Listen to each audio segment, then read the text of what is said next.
పరిశుద్ధ గ్రంథం నుండి అపోస్తులుడైన పౌలు హెబ్రీయులకు రాసిన పత్రిక 1వ అధ్యాయం చదువుకుందాము.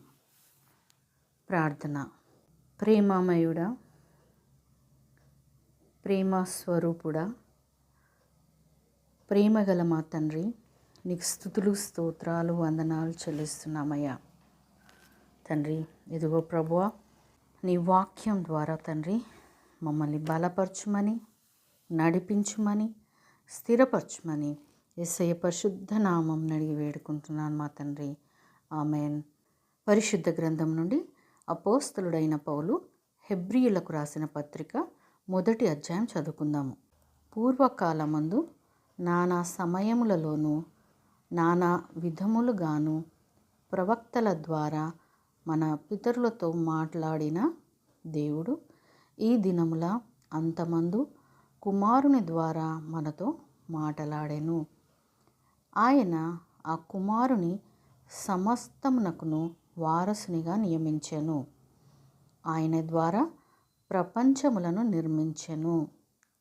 ఆయన దేవుని మహిమ యొక్క తేజస్సును, ఆయన తత్వం యొక్క మూర్తిమంతమునయుండి తన మహత్తు గల మాట చేత సమస్తమును నిర్వహించుచు పాపముల విషయంలో శుద్ధీకరణం తానే చేసి దేవదూతల కంటే ఎంత శ్రేష్టమైన నామము పొందెనో వారి కంటే అంత శ్రేష్ఠుడై ఉన్నత లోకమందు మహామహుడగు దేవుని కుడి పార్శ్వమున కూర్చుండెను.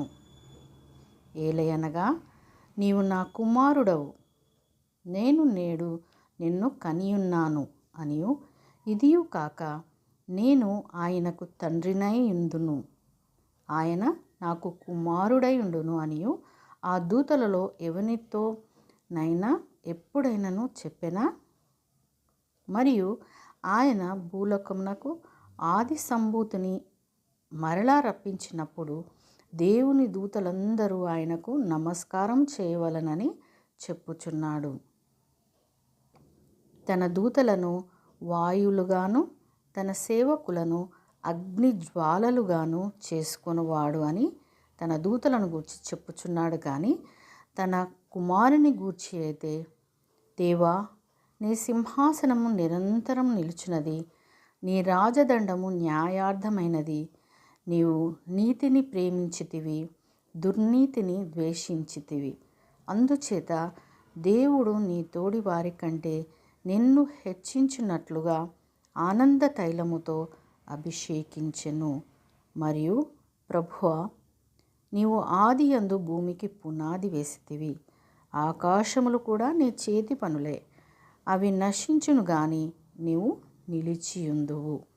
అవన్నీ వస్త్రము వలె పాతగిలును, ఉత్తరీయము వలె వాటిని మడిచి వేతువు, అవి వస్త్రము వలె మార్చబడును గాని నీవు ఏకరీతిగానే ఉన్నావు, నీ సంవత్సరములు తరగవు అని చెప్పుచున్నాడు. అయితే నేను నీ శత్రువులను నీ పాదములకు పాదపీఠముగా చేయు వరకు నా కుడి పార్శ్వమున కూర్చుండుము అని దూతలలో ఎవనిని గూర్చి అయినను ఎప్పుడైనను చెప్పెనా? వీరందరూ రక్షణయను స్వాస్థ్యము పొందబో వారికి పరిచారం చేయుటకే పంపబడిన సేవకులైన ఆత్మలు కారా? దేవుడు తన పరిశుద్ధ వాక్యమును మనందరి వినికిడిలో ఫలింపచేయునుగాక. ఆమెన్.